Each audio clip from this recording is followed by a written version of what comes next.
हमारे यहाँ सिख मेंटालिटी बड़ी है। डिग्री इसको बल्कि शायद ही कोई डिग्री हो जिसको अच्छा समझा जाता है। जिसी तरह डीपीटी है।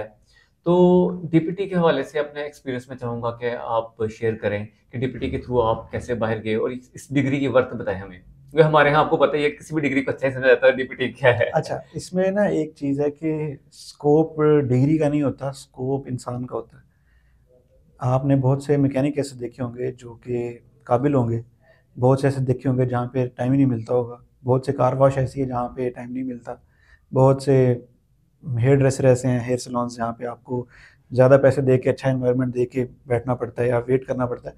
तो स्कोप इंसान का अपना होता है, डिग्री का इतना स्कोप नहीं होता। बट जैसा कि आपने पूछा स्पेसिफिकली डीपीटी से, तो डीपीटी करने के बाद आपके जो हॉराइजंस हैं अब्रॉड में वो काफ़ी ज़्यादा हैं।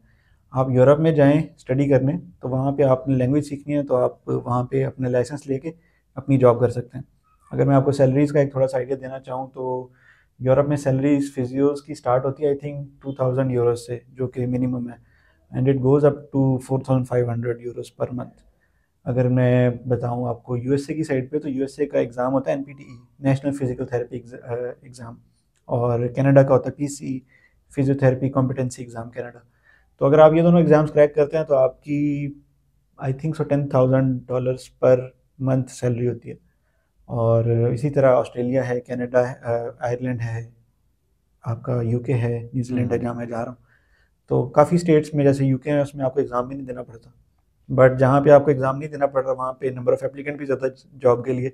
जहाँ पे आपने एग्ज़ाम देना है, चूँकि मैं आपको पहले बताया कि बच्चा मेहनत करने से भागता है, तो जहाँ हुँ। पे मेहनत कम है वहाँ पे सारे लोग पहुँचेंगे। हुँ। वहाँ पे एक जॉब के ऊपर 100-100 बच्चा भी बैठा है, हुँ। तो वहाँ पे जॉब भी कम मिलेगी। और जहाँ पे एक ऐसी जगह है जहाँ पे आपने कॉम्पिटेंसी एग्ज़ाम देना है, आपको पता है, तो वहाँ पे जो बच्चा मेहनत करेगा वही क्लियर करेगा। वहाँ पे जो लेट्स सपोज़ 100 लोगों ने अप्लाई किया है, 50 बच्चे या 35 बच्चे एग्ज़ाम क्लियर करते हैं, तो जॉब मार्केट में सिर्फ वो 35 अप्लाई कर सकते हैं, वो 100 अप्लाई नहीं कर सकते। तो वहाँ हुँ। पे जॉब की जो है वो भी ज़्यादा है, सक्सेस रेशो भी ज़्यादा है, जॉब्स की वहाँ पे सिक्योरिटी भी ज़्यादा है। तो ग्लोबली फिजियोथेरेपी एक बहुत अच्छा, पहले कहते थे इमर्जिंग प्रोफेशन है, डेवलपिंग प्रोफेशन है, अब ये बहुत अच्छा डेवलप हो चुका है। अगर आप एक कंट्री में जाके लाइक यूरोप में जाके लैंग्वेज सीख लें तो आपके लिए बहुत अच्छे मौके हैं। अगर आप एग्ज़ाम लाइसेंस एग्ज़ाम्स दे लें गल्फ़ कंट्रीज़ का, ओमान, कतर और कुवैत, तो आपके यहाँ पे चांसेस बहुत अच्छे हैं, यहाँ पे भी अच्छी सैलरीज मिलती हैं। इसी तरह काफ़ी एनजीओज़ हैं जो कि आपके साथ वर्क करती हैं और आपको डिफरेंट कंट्रीज़ में लेके जाती हैं। मेरा एक दोस्त है, उसने दुबई का एग्ज़ाम क्लियर किया था, तो दुबई में उसको कोई अच्छा रिस्पॉन्स नहीं मिला जॉब्स का, तो उसको एक एनजीओ ने रीच आउट किया और वो आज अफ्रीका में एक चिल्ड्रन की एनजीओ के साथ जो है वो काम कर रहा है। यूनाइटेड नेशंस के साथ उसकी माशाल्लाह। एनजीओ, जिस एनजीओ में काम कर रहा है उसका एक्सपीरियंस उनसे आ रहा है। तो आप बंदे का स्कोप है, आप किस तरह से अपनी डिग्री को लेके चलते हैं, आपको पता है आपकी डिग्री में क्या चीज़ नहीं आ रही, क्या चीज़ हो रही है, किस चीज़ पे काम हो सकता है और किस चीज़ के अंदर आपका एक्सपोज़र ज़्यादा है, किस चीज़ में अपॉर्चुनिटीज़ ज़्यादा है। लाइक एक यूएसए के अंदर चूँकि कंपटीशन ज़्यादा है तो बहुत कम बच्चा वहाँ पे अप्लाई करता है। और वहाँ पे अगर मैं आपको एग्ज़ाम्पल दूँ पीएचडीज़ की जैसे, तो पीएचडीज़ में वहाँ पे ऑलमोस्ट हर बंदे के पास फंडिंग अवेलेबल होती है यूनिवर्सिटीज़ के पास। कनाडा में भी फंडिंग अवेलेबल होती है, न्यूजीलैंड में भी होती है, बेल्जियम में भी होती है, आपको बस कम्पीट करना पड़ता है। तो कम्पीट अगर आप करेंगे तो ही आप कामयाब होंगे।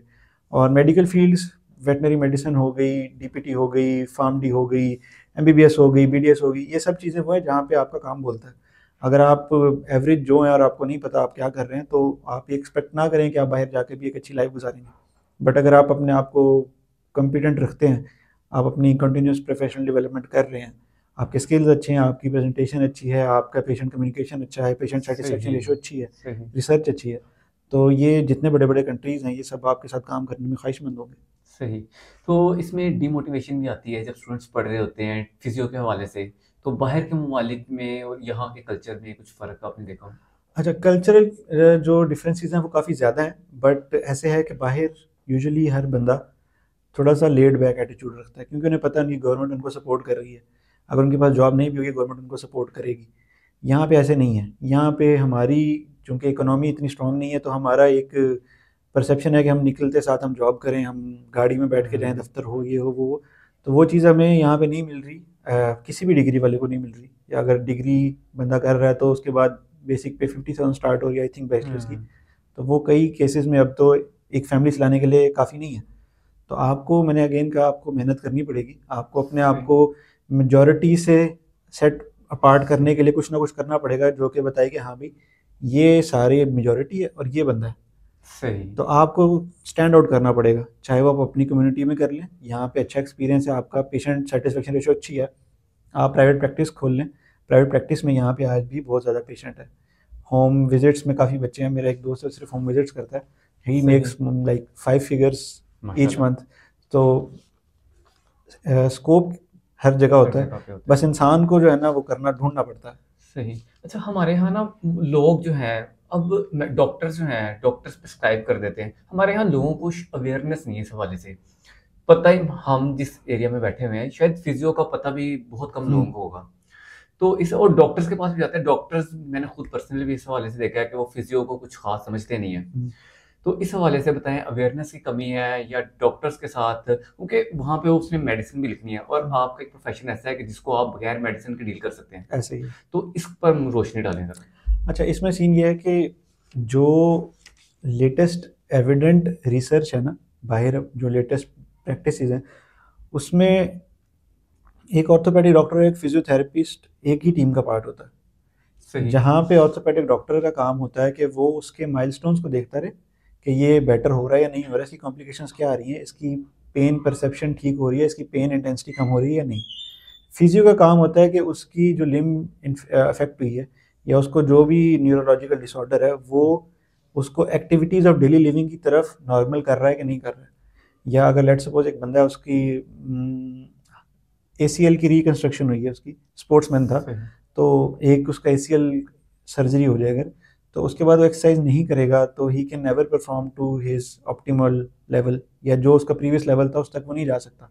उसको रिहेबिलिटेशन चाहिए, और रिहेबिलिटेशन फिजियो से ही आएगी और एथलेटिक ट्रेनिंग से आएगी।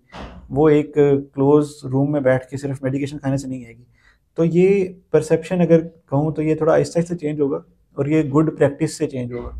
अगर एक फिजियोथेरेपिस्ट इतना कॉम्पिटेंट है कि वो 2 लोगों की रेंज ऑफ मोशन ठीक कर रहा है पोस्ट सर्जरी, तो यूजुअली डेफिनेटली वो जो 2 लोग हैं जो उससे ठीक हो रहे हैं, दे वुड नो कि हाँ भाई इसने इतनी हेल्प की मुझे वापस अपनी लाइफ में नॉर्मल होते हुए। तो ये प्रोफेशन वाकई सोसाइटी में तभी पेनिट्रेट करेगा माइंड्स में, जब आप अपने काम से लोगों को सेटिस्फाई करेंगे और अपने काम से लोगों को रिहेबिलिटेट मैं करेंगे। सिस्टम पे आना चाह रहा हूँ कि आपको यहाँ का सिस्टम कैसा लगा और वहाँ का सिस्टम कैसा लगा। जो सिस्टम की बात है, तो सिस्टम सोसाइटी बनाती है। सोसाइटी जब तक ये नहीं चाहेगी कि क्या चीज़ सामने आए, थोड़ा इसमें पॉलिटिकल एस्पेक्ट भी आ जाता है, बट उसको थोड़ा सा साइड रखते हुए हम बात करते हैं पॉलिसी मेकिंग की। पॉलिसी मेकिंग में जब तक फिजियोथेरेपी को आप ईजिली अप्रोचेबल नहीं बनाएंगे, तब तक एक ले मैन को ये नहीं पता चलेगा फिजियोथेरेपी क्या है। और दूसरा, गाइडेंस और पब्लिक अवेयरनेस। तो पब्लिक अवेयरनेस स्कीम, ये पब्लिक अवेयरनेस यूजुअली डॉक्टर भी करते हैं। हॉस्पिटल के अंदर उसके बैनर्स भी होते हैं, पम्फलेट्स होते हैं, या वो जो उनकी स्टैंडीज होती हैं फ्लेक्सिस टाइप, उससे भी हो सकती है, ऐड से भी हो सकती है, और फ्री कैंप से भी हो सकती है। तो जो सिस्टम है बाहर तो बड़ा प्रोनाउंस्ड है, हर चीज़ सेट है, उनके गाइडलाइंस होती हैं कि एक बंदा है उसका ऑपरेट हुआ है, उसने फिजियो ने इस टाइम पे आना है, ऐसे ऐसे ऐसे सारी चीज़ें उनकी सेट चल रही हैं, तो उनको इस चीज़ के अंदर इंटीग्रेट होते इशू नहीं होता, उनको हर चीज़ पता होती है। हमारी वहाँ को चूँकि नहीं पता, तो बेसिक मेडिकल फैसिलिटीज़ उनकी इतनी अच्छी नहीं है कि उन्हें फिजियो रेडली अवेलेबल हो, तो उनको इतना चीज़ों का आइडिया नहीं होता। बट विद टाइम ये चीज़ों का आइडिया होना शुरू हो जाएगा, जब आप अपने काम से काम रखेंगे। आप अपने काम से उनको बताएंगे, आप अपनी पॉलिसी मेकिंग गवर्नमेंट लेवल के ऊपर अच्छी करेंगे, और जब आप किसी बंदे को वैल्यू देंगे अपने काम से, सही। तो इस तरह से आप सोसाइटी के अंदर परसेप्शन चेंज कर सकते हैं। सही। और फिजियो में हम मेडिसिन के बगैर भी जो है वो ट्रीटमेंट कर लेते होते हैं। फिजियो में मेडिसिन के बगैर ट्रीटमेंट हो जाता है। मेडिसिन होती है पेन को ब्लॉक करने के लिए या पेन को सप्रेस करने के लिए। आपकी रेंज ऑफ मोशन मेडिसिन नहीं बढ़ाती, रेंज ऑफ मोशन बार बार आपकी एक्सरसाइज करने से ही आती है। तो कई केसेस में हो सकता है आपका कोई पट्टा खिंचा हो और वो मेडिसिन से टेम्परेरी रिलीफ हो जाए, बट चूंकि उसमें स्ट्रेंथ नहीं है तो वो दोबारा रिकरेंट होगा। तो सही। उस चीज़ को ठीक करने के लिए आपको बॉडी की बायोमैकेनिक्स कई दफ़ा ठीक करनी पड़ती है। कई दफ़ा किसी बंदे की हैबिट है गलत तरीके से बैठने की, वो जितनी मर्जी मेडिसिन खा ले वो उसको पेन होती रहेगी वापस, क्योंकि रूट कॉज ट्रीट नहीं हो रही। मेडिसिन रूट कॉज ट्रीट नहीं करती, वो सिम्टम ट्रीट करती है। रूट सही। कॉज आपको मैनुअली ट्रीट करना पड़ता है। मैनुअल थेरेपी के थ्रू या एक्सरसाइज रिहेबिलिटेशन के थ्रू। सही। स्पोर्ट्स, हम स्पोर्ट्स में देखते हैं, स्पोर्ट्स में फिजियो का बहुत बड़ा किरदार होता है। इंजर्ड हो जाते हैं स्पोर्ट्समैन, क्रिकेटर, फुटबॉलर, तो वहाँ पे फिजियोथेरेपी कितनी इंपॉर्टेंट होती है। और आम लोकल प्लेयर्स भी खेल रहे होते हैं वहाँ पे, तो पता भी नहीं होता कि मुझे फिजियो की ज़रूरत है। तो स्पोर्ट्स में फिजियो का रोल हमें बताएं सर। स्पोर्ट्स में फिजियो का बहुत प्रोमिनेंट रोल है। आप जैसे मैंने एसीएल कंस्ट्रक्शन की एग्जांपल दी, आप एसीएल रिकंस्ट्रक्शन के बाद दोबारा अपना ऑप्टिमम परफॉर्मेंस नहीं अचीव कर सकते जब तक आपको एक फिजियो अच्छा अवेलेबल ना हो। तो मेरा एक स्टूडेंट है, वो आज फर्स्ट क्लास खेलने टीम के साथ जो है वो गया हुआ है as a sports physio Karachi. तो लोकल लेवल पे भी अब जो है वो स्पोर्ट्स फिजियो की जो है वो डिमांड बढ़ने लग गई है, क्योंकि आहिस्ता आहिस्ता चेंज आता है, आहिस्ता आहिस्ता परसेप्शन चेंज होती है। तो अब फिलहाल के लिए पाकिस्तान के अंदर बिल्कुल यूनियन कौंसिल लेवल पे जो टीम्स होती हैं, लोकल टीम्स खेलती हैं, उनके अंदर तो नहीं, बट जो किसी क्लब से एफिलेटेड टीम्स हैं या किसी जैसे सुई सदर्न गैस है या पाकिस्तान आर्मी में वाप्ड है, तो अब हर फील्ड हर टीम के साथ एक स्पोर्ट्स फिजियो होता है। रग्बी टीम के साथ स्पोर्ट्स फिजियो होते हैं, हॉकी टीम के साथ होते हैं, अब फुटबॉल टीम्स के अंदर हर क्लब का अपना फिजियो है।